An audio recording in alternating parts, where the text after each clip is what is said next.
जी students, हमने last lectures में बात स्टार्ट की थी ऑन स्ट्रेटजी फॉर्मुलेशन के। फर्स्ट स्टेप होता है internal and external analysis. Second step में स्ट्रेटजी को बनाने के लिए मैनेजमेंट को क्या करना पड़ता है, अपने इंटरनल स्ट्रेंथ्स और वीकनेसेस को मैच करना पड़ता है with external opportunities and threats to plan for their future. इसके लिए डिफरेंट टूल्स हम यूज़ करते हैं, जिसमें स्वॉट मैट्रिक्स था, स्पेस मैट्रिक्स था, जो हम लास्ट लेक्चर्स में पढ़ चुके हैं। आज के लेक्चर में हम इन मैचिंग टूल्स को, स्ट्रैटेजी फॉर्मुलेशन टूल्स को थोड़ा और आगे डिटेल में पढ़ते हैं। हम जो आज स्ट्रेटजी फॉर्मुलेशन के लिए टूल पढ़ेंगे, that is BCG matrix. BCG matrix basically portrays how different divisions of a business can be planned or can move forward in the future. BCG matrix को बनाने के लिए हमारे पास जो डेटा होता है, जो कि यूज़ किया जाता है, वो एक है relative market share and industry growth rate. Relative market share की बेसिस पे और इंडस्ट्री ग्रोथ रेट की बेसिस पे बिजनेस डिसाइड कर सकता है अपने फ्यूचर एक्शन प्लान को। अब ये रिलेटिव मार्केट शेयर क्या है और इंडस्ट्री सेल्स क्या है? Relative market share basically means कि एक बिजनेस, एक ऑर्गेनाइजेशन का market share as compare to other competitors कितना है। For example, let's suppose take an example of telecommunication industry. तो telecommunication industry की जो total market है वो है total number of customers of telecommunication industry. जितने भी कस्टमर, जितने भी लोग टेलीकम्युनिकेशन सर्विसेज यूज़ कर रहे हैं, चाहे वारिद हो, चाहे टेलीनॉर है, चाहे जैज़ है, चाहे कोई भी है, यूफोन है, इन सबको कलेक्टिवली हम क्या कहते हैं, ये इंडस्ट्री का मार्केट, टोटल मार्केट शेयर है। टेलीकम्युनिकेशन इंडस्ट्री की टोटल मार्केट है। इस टोटल मार्केट में कितना परसेंट यूफोन के कस्टमर्स हैं, कितने परसेंट टेलीनॉर के कस्टमर्स हैं, ये इन डिफरेंट ऑर्गेनाइजेशन, डिफरेंट बिजनेसेस का रिलेटिव मार्केट शेयर पोजीशन है। ठीक होती है बात। फिर दूसरा डेटा BCG मैट्रिक्स को बनाने के लिए हमारे पास यूज़ होता है, that is industry sales growth. मतलब एक इंडस्ट्री में सेल्स, ओवरऑल सेल्स किस रेट से ग्रो हो रही हैं। जिसका मैंने अभी एग्जांपल दी, तो ओवरऑल टेलीकम्युनिकेशन इंडस्ट्री में सेल्स जो हैं वो किस रेट से ग्रो होती हैं। इसके लिए पूरी इंडस्ट्री की सेल्स का डेटा कुछ पीरियड्स का लिया जाता है, कुछ सालों का लिया जाता है, और फिर उसमें इंक्रीजिंग और डिक्रीजिंग ट्रेंड की बेसिस पे ग्रोथ इन सेल्स को एस्टिमेट किया जाता है। ये रिलेटिव मार्केट शेयर पोजीशन और इंडस्ट्री ग्रोथ रेट की बेसिस पे बिजनेस डिसाइड कर सकता है कि उसको फ्यूचर में कौन सी स्ट्रैटेजी, कौन सा पाथ, कौन सा वे यूज़ करना चाहिए। BCG मैट्रिक्स को बनाने के लिए हमारे पास एक्स एक्सिस होता है, वाई एक्सिस होता है। एक्स एक्सिस पे हमारे पास रिलेटिव मार्केट शेयर पोजीशन आ जाती है और वाई एक्सिस पे हमारे पास इंडस्ट्री ग्रोथ रेट आ जाता है। हम रिलेटिव मार्केट शेयर पोजीशन को डिवाइड कर देते हैं between high market share and low market share. मतलब 100% मार्केट किसी एक कंपनी ने ली हुई है तो that is the maximum value of market share, relative market share. अगर कोई इंडस्ट्री की बिल्कुल ही कोई कंपनी किसी इंडस्ट्री में बिल्कुल ही सेल्स नहीं कर सक रहा, that is the least market share, तो ज़ीरो होगा। तो जो मार्केट शेयर पोजीशन है, इसको हमने 0 से 1 के दरमियान में रखना होता है, लिखना होता है ऑन एक्स एक्सिस। फिर हाई मार्केट शेयर होता है, इंडस्ट्री सेल्स ग्रोथ रेट है, ये हम इसको वाई एक्सिस पे प्लॉट करते हैं। इसके लिए हम मिडिल पॉइंट लेते हैं, 0 से ऊपर हो जाता है तो it enters into high market growth rate, और अगर 0 से कम ग्रोथ हो रही होती है तो वो लोअर कैटेगरी में जाती है। बात समझ में आती है? अब होता यह है कि एक बिजनेस जब अपना फ्यूचर प्लान करने लगता है तो वो देखता है कि क्या उसके पास मार्केट शेयर कितना है, मार्केट शेयर कितना है, कैलकुलेट किस तरह करेगा, अपनी सेल्स लेगा, ठीक है, divided by total sales of the industry into 100, तो परसेंटेज में आ जाएगा, मल्टीप्लाई बाय 100 नहीं करेगा तो डेसिमल्स में वैल्यू आ जाएगी। As compare to total sales, एक इंडस्ट्री है उसकी सेल्स 50% होती हैं, तो 0.5 is the market relative market share of that business. ठीक है, एक कंपनी है, वो इंडस्ट्री की as compare to industry 30% sales करती है, तो 0.3 will be the relative market share of that business. फिर इंडस्ट्री ग्रोथ रेट कैलकुलेट की जाती है, किस तरह से इंडस्ट्री की सेल्स का 4-5 सालों का डेटा लेके और फिर उनमें ट्रेंड आइडेंटिफाई किया जाता है कि सेल्स, ओवरऑल सेल्स में ग्रोथ किस रेट से हो रहा है। ठीक होती है बात। डिफरेंट स्टेटिस्टिकल टूल्स को यूज़ करके हम ग्रोथ रेट कैलकुलेट कर सकते हैं, that is not a concern, लेकिन हमें ग्रोथ, इंडस्ट्री का ग्रोथ रेट पता होना चाहिए। रिलेटिव मार्केट शेयर और इंडस्ट्री ग्रोथ रेट की बेसिस पे हम इस BCG मैट्रिक्स को 4 क्वाड्रेंट्स में डिवाइड करते हैं। 4 क्वाड्रेंट्स में डिवाइड करते हैं। अगर आप फर्स्ट क्वाड्रेंट देखो जहाँ लिखा हुआ है क्वेश्चन मार्क्स 1, ये पहला क्वाड्रेंट है। ये पहला क्वाड्रेंट क्या शो करता है? ये वो एरिया शो करता है जहाँ पे रिलेटिव मार्केट शेयर पोजीशन तो कम है लेकिन इंडस्ट्री में ग्रोथ रेट ज़्यादा है। ठीक है, ऐसे बिजनेसेस को हम कहते हैं they are question marks for the organisation, for the company. अगर किसी कंपनी का, बिजनेस का कोई ऐसा प्रोडक्ट है जिसने अभी कम कस्टमर्स कैप्चर किए हुए हैं, मतलब उसका market share as compare to its competitors कम है लेकिन इंडस्ट्री में ओवरऑल ग्रोथ के चांसेस हैं, तो हम इस किस्म के बिजनेसेस को हम क्वेश्चन मार्क्स कहते हैं। ठीक होती है बात। अगर कोई कंपनी का बिजनेस जो है उसका रिलेटिव मार्केट शेयर ज़्यादा है, 0.5 से ज़्यादा, 0.5 से लेके 1 तक की रेंज में आता है, तो ये सेकंड क्वाड्रेंट में आ जाएगा if industry sales growth rate is high. Industry growth rate भी ज़्यादा है और बिजनेस का मार्केट शेयर पोजीशन भी ज़्यादा है, तो ये सेकंड क्वाड्रेंट बन जाता है जिसको हम कहते हैं स्टार्स।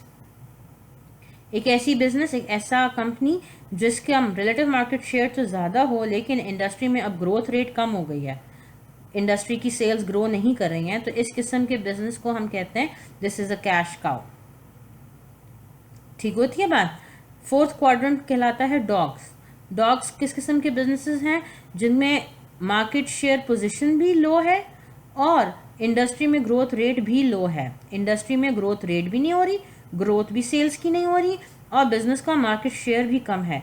इस किस्म के बिजनेस को हम कहते हैं ये डॉग्स की कैटेगरी में आते हैं।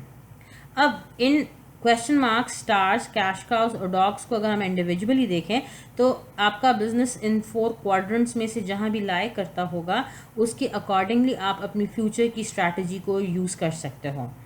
आप अगर इस स्लाइड में देखो तो आपको बताया गया कि if your business lies in a question mark, then the most appropriate strategies which you can use are market penetration, market development, product development and divestiture.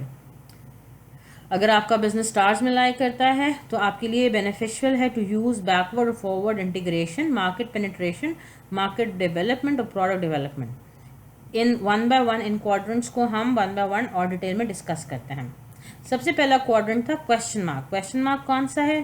दोबारा देखो तो question mark is that business जिसकी market position भी कम है लेकिन industry में growth ज़्यादा हो रही है। इसका मतलब है कि ये जो बिज़नेस है एक ऐसी इंडस्ट्री को बिलोंग करता है जहाँ पे ओवरऑल सेल्स में तो इंक्रीज़ आ रहा है लेकिन किसी वजह से जो हमारा बिज़नेस है उसने अभी मार्केट कैप्चर नहीं की हुई, उसने ज़्यादा कस्टमर्स को अभी अपना प्रोडक्ट सर्विस नहीं दिया हुआ, ज़्यादा कस्टमर्स बिजनेस के नहीं बने हुए हैं। तो ये उस किस्म के बिजनेसेस के लिए होगा जहाँ पे बिजनेस के या तो प्रोडक्ट में कोई मसला है और या बिजनेस की कोई स्ट्रैटेजी इतनी अप्रोप्रिएट नहीं है जो कि मार्केट शेयर को ज़्यादा कर रही हैं। तो बिज़नेस की मैनेजमेंट को फिर सोचना पड़ता है कि किस तरह से वो अपनी इस मार्केट को एक्सपैंड करें, क्योंकि इंडस्ट्री में तो ग्रोथ है, इंडस्ट्री का मसला नहीं है, आपकी इंटरनल किसी वर्किंग में कोई मसला है, प्रोडक्ट में कोई मसला है, मार्केट में कोई मसला है जिसकी वजह से इंडस्ट्री की ग्रोथ का आपको फ़ायदा नहीं मिल रहा, आपका मार्केट शेयर ज़्यादा नहीं हो रहा। ठीक है, इस किस्म के बिजनेस के लिए ज़रूरी होता है कि किसी किस्म की इंटेंसिव स्ट्रैटेजीज़ यूज़ किए जाएं। इंटेंसिव स्ट्रैटेजीज़ मतलब किस तरह से बिज़नेस अपनी सेल्स को ज़्यादा कर सकता है। बिज़नेस की सेल्स ज़्यादा होंगी तो उसका मार्केट शेयर क्या होगा, वो भी ज़्यादा होगा। ठीक होती है बात। अब यहाँ पे जो इंटेंसिव स्ट्रैटेजीज यूज़ हो सकती हैं that is market penetration. Market penetration का मतलब है कि जो बिज़नेस है वो अपनी प्राइसेस को कम करके मार्केट को एक्सपैंड कर दे, मार्केट में पेनिट्रेट कर जाए। मार्केट डेवलपमेंट का मतलब है कि आपकी करंट मार्केट से आपको ज़्यादा सेल्स रेवेन्यू नहीं जनरेट हो रहा तो आप क्या करो, अपनी मार्केट को डेवलप कर दो, किसी एक्सपैंड कर दो। लेट्स सपोज आप पेशावर रीजन को प्रोडक्ट दे रहे हो, आप साथ में इस्लामाबाद में भी सेल करने लग जाओ, आपकी सेल्स क्या होंगी, ज़्यादा हो जाएंगी। और अगर आपके प्रोडक्ट में मसला है, लोगों को आपका प्रोडक्ट नहीं पसंद कर रहे, तो आप अपने प्रोडक्ट को डेवलप कर सकते हो ताकि किसी तरह से आपका मार्केट शेयर ज़्यादा हो जाए। ठीक है, और अगर इनमें से कोई भी स्ट्रैटेजी आपको लगता है कि काम नहीं करेगी तो फिर एट द एंड आप क्या कर सकते हो, अपने उस प्रोडक्ट लाइन को सेल आउट कर दो ताकि आपका ये जो क्योंकि देखो जब एक बिज़नेस चला रहे होते हो, प्रोडक्ट लाइन चला रहे होते हो, तो उस पर बिज़नेस खर्चा तो कर रहा होता है ना, बिज़नेस खर्चे कर रहा है, लेकिन उससे आपको सेल्स नहीं जनरेट हो रही हैं। अगर सेल्स जनरेट हो रही होती तो आपका मार्केट शेयर बढ़ रहा होता, मार्केट शेयर ज़्यादा होता। आपकी सेल्स ज़्यादा नहीं हो रही हैं, कस्टमर ज़्यादा नहीं हो रहा आपका, तो फिर आपके पास अगर और कोई वे आउट नहीं है तो you one thing you can do is to sell out that business. ठीक होती है बात।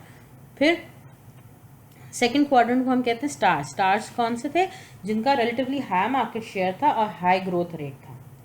क्लियर होती है बात। अगर आपका बिजनेस ऐसा है कि आप ऐसी इंडस्ट्री को बिलोंग करते हो जिसमें आपका ग्रोथ रेट भी ज़्यादा है, इंडस्ट्री की सेल्स इंक्रीजिंग ट्रेंड पे जा रही हैं और आपका भी मार्केट शेयर ज़्यादा है, तो आप एक बहुत अच्छी पोजीशन में हो, आप स्टार्स हो, आप शायद उस टाइम पे मार्केट लीडर का काम कर रहे होगे, आप उस इंडस्ट्री से मैक्सिमम बेनिफिट उठा रहे हो। ठीक होती है बात। तो अब इस किस्म की सिचुएशन में हर बिजनेस का कंसर्न होता है कि किस तरह से लॉन्ग टर्म में, लॉन्ग रन में इस इंडस्ट्री से बेनिफिट फ़ायदा उठाते रहें। ठीक है, you need to stay in the industry ताकि आप इंडस्ट्री से मैक्सिमम रिटर्न्स, मैक्सिमम बेनिफिट्स ले सको। इस किस्म के बिजनेसेस के लिए जो मोस्ट सुटेबल स्ट्रैटेजीज होती हैं, इंटीग्रेशन स्ट्रैटेजी है, चाहे फॉरवर्ड हो, चाहे बैकवर्ड हो, चाहे हॉरिजॉन्टल इंटीग्रेशन हो, different intensive strategies, mergers, acquisitions use कर सकता है, जॉइंट वेंचर्स कर सकता है। मकसद होता है कि आपकी इंडस्ट्री ऐसी पोजीशन में है, सही बात है, आपकी सेल्स ज़्यादा है, मार्केट शेयर ज़्यादा है, आपके पास रिसोर्सेज बहुत होंगे, एसेट्स बहुत होंगे, आपके मार्केट फाइनेंशियल पोजीशन बड़ी अच्छी होगी, तो you can buy some other business. आप किसी के साथ, आपका इमेज भी मार्केट में अच्छा है, आपके फाइनेंशियल्स भी अच्छे हैं, आपका प्रोडक्ट भी अच्छा है, आपका कस्टमर बेस भी ज़्यादा है, तो फिर एक इस ऑर्गेनाइजेशन क्या कर सकती है आगे फ्यूचर की स्ट्रैटेजीज़ के लिए इंटीग्रेट कर सकती है अपने, चाहे वो फॉरवर्ड इंटीग्रेशन करें कि बैकवर्ड इंटीग्रेशन करें, वो अपने बिजनेस को इस तरह से एक्सपैंड कर सकती है, मार्केट डेवलप कर सकती है, प्रोडक्ट डेवलपमेंट कर सकती है। ये इंटेंसिव स्ट्रैटेजीज होती हैं, ये यूज़ कर सकती है अपने बिजनेस से और बेनिफिट अर्न करने के लिए। थर्ड क्वाड्रेंट था कैश काउस। कैश काउस कौन से थे? जिनका हाई रिलेटिव मार्केट शेयर था लेकिन इंडस्ट्री की ग्रोथ रेट कम हो गई है। मतलब अब आपका बिजनेस एक ऐसी इंडस्ट्री को बिलोंग करता है जहाँ पे सेल्स में इंक्रीज, ओवरऑल सेल्स इंक्रीज नहीं हो रही हैं। इंडस्ट्री की ओवरऑल सेल्स इंक्रीज कब नहीं होंगी? कब होंगी? जब वो बिजनेस, वो इंडस्ट्री मैच्योरिटी स्टेज पे पहुंच चुकी है। मैच्योरिटी स्टेज वो स्टेज होती है जहाँ पे मैक्सिमम आप कस्टमर को सेटिस्फाई कर रहे होते हो, आप अपना प्रोडक्ट सर्विस मैक्सिमम कस्टमर को डिलीवर कर रहे होते हो, इससे ज़्यादा आप करने की इंडस्ट्री में जगह ही नहीं है। ठीक होती है बात। तो आप ऐसी केस में आपके पास मार्केट शेयर भी ज़्यादा है, तो आपका प्रोडक्ट, आपका बिजनेस कैश काउ की फॉर्म में है। कैश काउ मतलब जिससे आप अब इस पोजीशन में हो कि आप सिर्फ आगे अगर फ्यूचर में आप फ्यूचर प्लानिंग इतनी ना भी एक्सटेंसिव करो तो आपने कैश विड्रॉ करना है अपने बिजनेस से, कैश निकालना है, कैश जनरेट करना है। ठीक है, फॉर एग्जांपल, अब एग्जांपल ले लो जी, एक इंडस्ट्री है, उसमें एक कंपनी है ए जो कि कैश काउ की पोजीशन पे है, मतलब उसने मैक्सिमम 70% का मार्केट शेयर है उसके पास, और लेकिन इंडस्ट्री में ग्रोथ नहीं हो रही है। इंडस्ट्री में ग्रोथ नहीं हो रही मतलब इस टाइम पे मैक्सिमम कस्टमर सेटिस्फाइड हैं, उनकी नीड जो है वो ज़रूरत पूरी हो रही है, तो और लोग तो अब आपका प्रोडक्ट नहीं परचेज करेंगे ना। जितने लोग ऑलरेडी ख़रीद चुके हैं आपने उनसे ही एक्स्ट्रा बेनिफिट्स लेने, आपने उनसे ही रेवेन्यू जनरेट करना है। तो now business needs to develop such strategies कि वो कितना ज़्यादा टाइम अपनी इस पोजीशन, करंट मार्केट शेयर को मेंटेन कर सकता है, रिटेन कर सकता है। इस किस्म के बिजनेस के लिए जो मोस्ट सुटेबल स्ट्रैटेजीज होती हैं, प्रोडक्ट डेवलपमेंट है। इस स्टेज पे एक बिजनेस अपनी इंडस्ट्री में एग्जिस्ट कर सकता है अपने प्रोडक्ट में डेवलपमेंट करके, कुछ फीचर्स चेंज कर दें, प्रोडक्ट को बेहतर बना लें, क्वालिटी इंप्रूव कर लें, कुछ ऐसा फीचर प्रोवाइड करें जो कंपैटिटर्स नहीं दे रहे, तो शायद कंपैटिटर का कस्टमर अपना प्रोडक्ट छोड़ के आपके पास आ जाए। ठीक है, इसके अलावा डाइवर्सिफिकेशन हो सकती है, कंसेंट्रिक रिलेटेड डाइवर्सिफिकेशन आप कर सकते हो। आप अपने प्रोडक्ट लाइन को इंक्रीज़ कर लो। आप जूस कंपनी थे, जूसेस प्रोवाइड करते थे, आप देखते हो कि आपने एक मैक्सिमम मार्केट शेयर कैप्चर किया हुआ है, तो आप ये कर सकते हो कि आप अपना कोई नया प्रोडक्ट लाइन रिलेटेड डाइवर्सिफिकेशन की तरफ चले जाओ। अगर इस सिचुएशन पे जब वो कैश काउ होता है बिजनेस, इस पोजीशन पे होता है, तो फिर अगर बिजनेस कोई भी प्रोडक्टिव स्ट्रैटेजीज नहीं जनरेट कर सकता, वीकन पोजीशन पे आ जाता है, जब बिजनेस को लग रहा होता है कि it can not maintain its current market share, तो फिर उसके पास रिट्रेंचमेंट का तरीका होता है कि आहिस्ता आहिस्ता बिजनेस क्या करे, अपनी एक्टिविटीज़ को रिट्रीट करने लग जाए। एक कंपनी है वो इस टाइम पे मैच्योरिटी स्टेज पे है, वो आगे और मूव फॉरवर्ड नहीं कर सकती। शायद इंडस्ट्री ऐसी है कि उसकी प्रोडक्ट में और चेंजेस नहीं आ सकती, प्रोडक्ट डेवलप नहीं हो सकता। शायद इंडस्ट्री ऐसी है कि उसमें रिलेटेड डाइवर्सिफिकेशन पॉसिबल नहीं है, तो बिजनेस पे क्या करेगा, वो रिट्रेंचमेंट स्ट्रैटेजीज को अडॉप्ट करेगा। वो आहिस्ता आहिस्ता अपनी एक्टिविटीज़ को रिट्रीट करेगा, इस प्रोडक्ट लाइन को बंद करने की सोचेगा और मूव फॉरवर्ड कर लेगा, मूव टूवर्ड्स करेगा, किसी नई इंडस्ट्री को देखेगा अपने बिजनेस को कंटिन्यू करने के लिए। लास्टली डॉग्स थे। डॉग्स वो बिजनेसेस हैं जिनका रिलेटिवली लो मार्केट शेयर है और साथ में growth rate in the industry भी कम है। ये वो बिजनेसेस होते हैं नॉर्मली जो कि किसी लाइक बासे में होता है कि बिजनेस शुरू होता है लेकिन वो गलत इंडस्ट्री को चूज़ कर लेता है, उस इंडस्ट्री में ग्रोथ ही नहीं हो रही। लेट सपोज एक बंदा है, वो लेट सपोज आज के टाइम में टाइपराइटर्स की प्रोडक्शन स्टार्ट कर दे, तो टाइपराइटर्स तो कोई ख़रीदता नहीं है, तो जो इंडस्ट्री की ग्रोथ रेट है वो क्या है, बहुत कम है। ठीक है, तो अब जो अगर कोई बिजनेस इस इंडस्ट्री टाइप राइटर की प्रोडक्शन कर रहा होगा तो उस टाइम पे उसका मार्केट शेयर भी अगर कम है और मार्केट में ग्रोथ रेट भी नहीं हो रही है, तो इसका मतलब है कि ये बिजनेस की बड़ी क्रिटिकल सिचुएशन है। इस किस्म के बिजनेसेस को हम डॉग्स कहते हैं। इसका मतलब है इस कंपनी की इंटरनल पोजीशन भी वीक है, एक्सटर्नल पोजीशन भी वीक है, इसके पास कोई और तरीका नहीं है, क्योंकि देखो इंडस्ट्री में ग्रोथ नहीं हो रही है, आपके पास कम मार्केट शेयर है, तो आप तो इस इंडस्ट्री में सर्वाइव नहीं कर सकते ना। तो फिर आपके लिए क्या करना होता है, आपने रिट्रेंचमेंट, लिक्विडेशन वगैरह इस्तेमाल करनी होती है। शायद अपना वो प्रोडक्ट, आप कोई अपना part of a business sell out कर लोगे, कम्प्लीटली बिजनेस को लिक्विडेट कर लोगे, ख़त्म कर दोगे, किसी को कहोगे कि हमारा बिजनेस हमसे ख़रीद लो ताकि वो उसमें लाइक चेंजेस वगैरह करके शायद उसको इम्प्रूव कर सकें, but you can not run this business. इस किस्म के बिजनेस को हम क्या कहते हैं, डॉग्स कहते हैं। तो आपका बिजनेस इन 4 क्वाड्रेंट्स में से जिधर भी लाई करता होता है उसकी बेसिस पे आपकी फ्यूचर स्ट्रैटेजी डिफाइन हो सकती है। Another analytical tool for formulating a future strategy is IE metrics, internal external metrics, the internal external metrics। एक और तरीका है जिसकी बेसिस पे आप अपने internal external strength, weaknesses and opportunities and threats को लाइक कंपेयर कर सकते हो, मिला सकते हो, ताकि आप अपनी फ्यूचर स्ट्रैटेजीज डिफाइन कर सकें। ठीक है, इसमें बेसिकली होता यह है, it is similar to BCG matrix. इसमें भी आपके पास डिफरेंट क्वाड्रेंट्स होंगे और हर क्वाड्रेंट के लिए हम अलग टाइप की स्ट्रैटेजी को चूज़ करेंगे। इसमें बेसिकली होता है कि आपके पास हमने अगर याद हो इंटरनल एक्सटर्नल मैट्रिक्स हमने पढ़ा था इंटरनल एनालिसिस में और एक्सटर्नल एनालिसिस में। ठीक होती है बात, तो हम उन्हीं की उसी बेसिस पे इंटरनल फैक्टर इवैल्यूएशन मैट्रिक्स हमने देखा था और हमने एक्सटर्नल फैक्टर इवैल्यूएशन मैट्रिक्स देखा था जब हम इंटरनल और एक्सटर्नल एनालिसिस का लेक्चर देख रहे थे। इन्हीं दोनों टूल्स की बेसिस पे हम क्या करते हैं, हम कुछ स्कोर्स प्लॉट करते हैं on Y axis and X axis. Y axis पे हमारे इंटरनल फैक्टर्स आ रहे होते हैं, एक्स एक्सिस वाई एक्सिस पे एक्सटर्नल होते हैं, एक्स एक्सिस पे इंटरनल फैक्टर्स हो जाते हैं। ठीक है, और हम इन डिफरेंट फैक्टर्स को डिवाइड करते हैं इनटू 3 कैटेगरीज, स्ट्रॉन्ग, एवरेज और वीक। और इसी तरह एक्सटर्नल को भी हम डिवाइड करते हैं हाई, मीडियम एंड लो पे। ठीक है, 1 से 2 तक वीक है, 2 से 3 तक की कैटेगरी में एवरेज स्कोर समझा जाता है, 3 से 4 हाई समझा जाता है। सिमिलरली 1 से 2 लो है, 2 से 3 मीडियम है एंड 3 to 4 हाई है। इस बेसिस पे हमारे पास यहाँ पे 9 क्वाड्रेंट्स बन जाते हैं, 9 क्वाड्रेंट्स बन जाते हैं। इन 9 क्वाड्रेंट्स में देखते हैं हमारा बिजनेस कहाँ पे लाई करता है based on it's internal and external factor scores. ठीक होती है बात।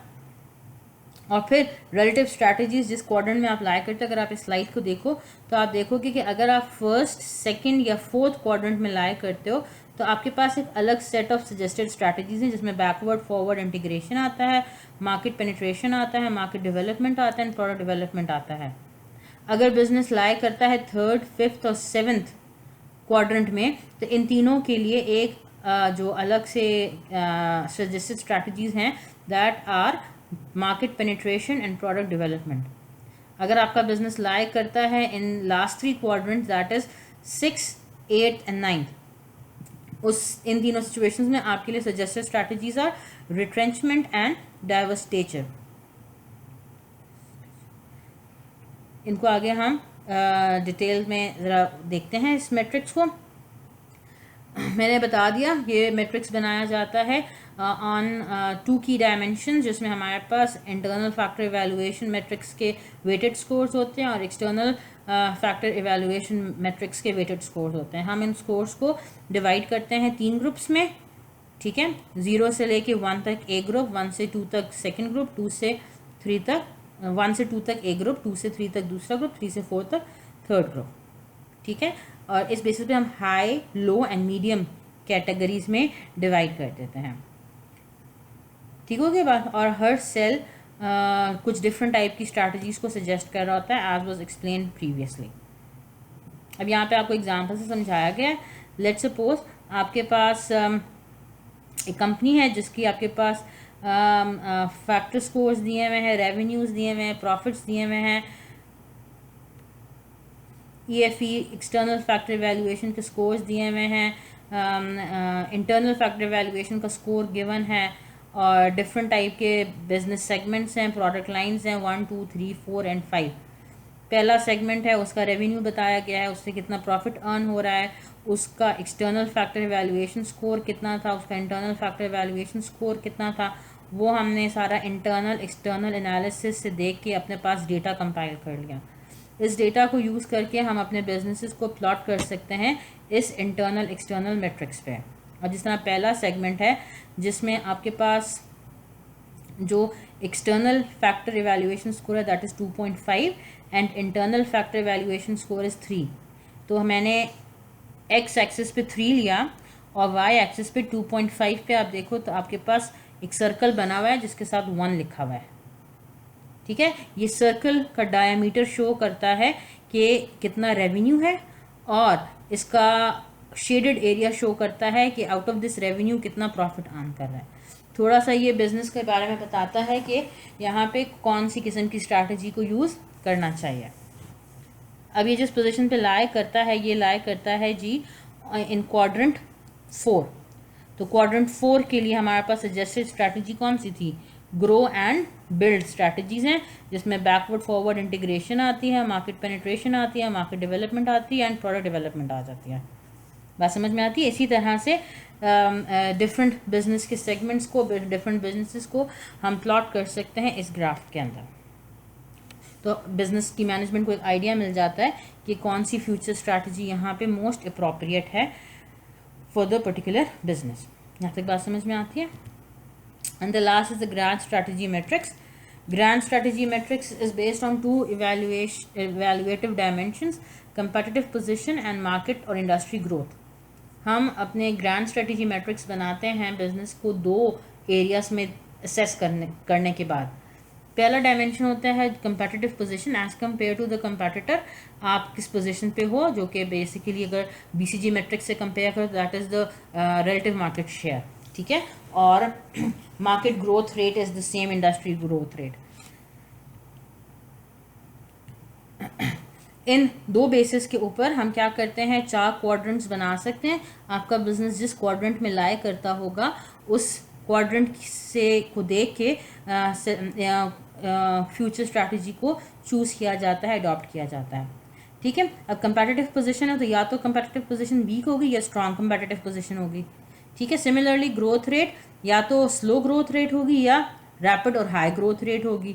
तो इस बेसिस पे आप 4 क्वाड्रेंट्स में इस मैट्रिक को डिवाइड करते हो। जो क्वाड्रेंट 1 है ये ऐसे बिजनेसेस के लिए है जिनकी स्ट्रॉन्ग कंपेटिटिव पोजीशन हो और मार्केट ग्रोथ रेट भी ज़्यादा हो, हाई ग्रोथ रेट है और कंपेटिटिव पोजीशन भी ज़्यादा है। ये क्वाड्रेंट 1 के बिजनेसेस हैं। ये क्वाड्रेंट 1 में अगर आपका बिजनेस लाइक करता है तो आपके पास सजेस्टेड स्ट्रैटेजीज कौन सी हैं?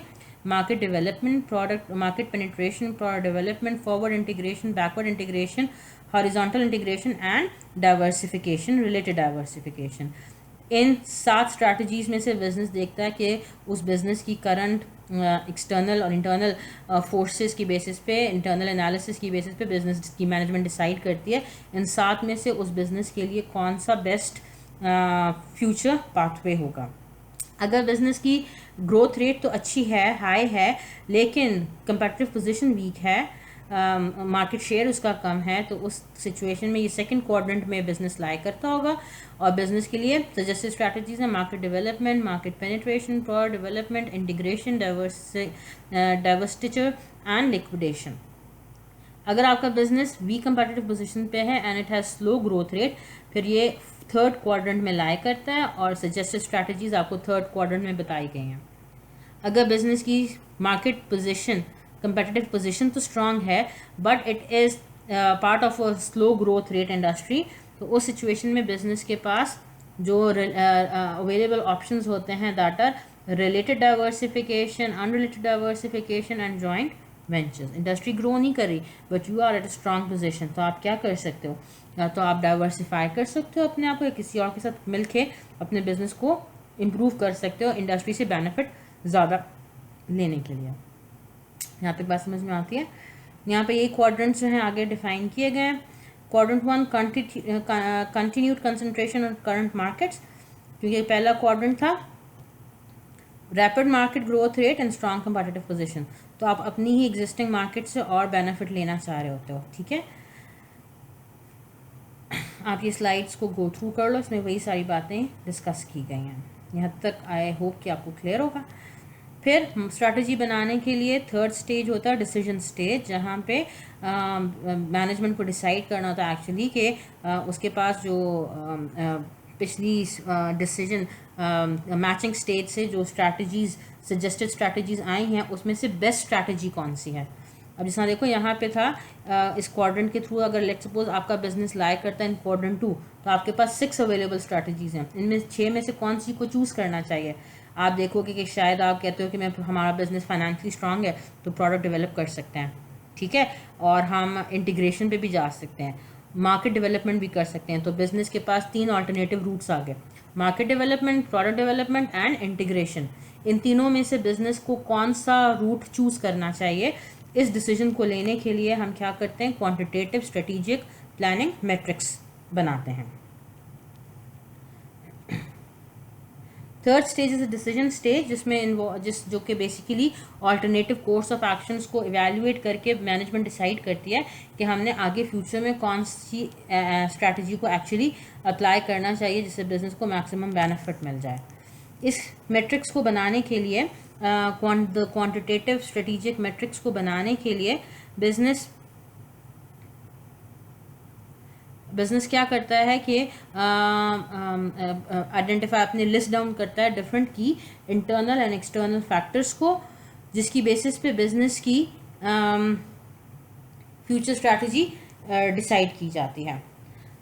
ये की इंटरनल और एक्सटर्नल फैक्टर्स जो हैं, हम इंटरनल एक्सटर्नल एनालिसिस में पढ़ चुके होते हैं।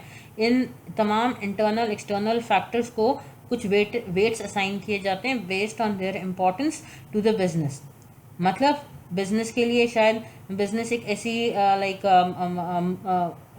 ऐसी सिचुएशन में है कि इकोनॉमिकल फैक्टर्स उसको बड़े ज़्यादा इफेक्ट करते हैं, तो फिर हम इकोनॉमी को हाई वेटेज देंगे।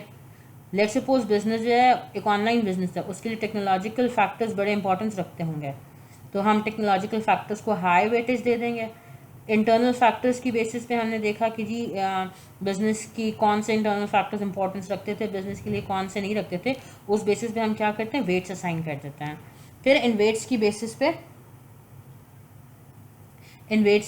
पे आपकी डिफरेंट अल्टरनेटिव स्ट्रैटेजीज को इवेल्युएट किया जाता है। स्टेप्स क्या इन्वॉल्व हैं इसके अंदर।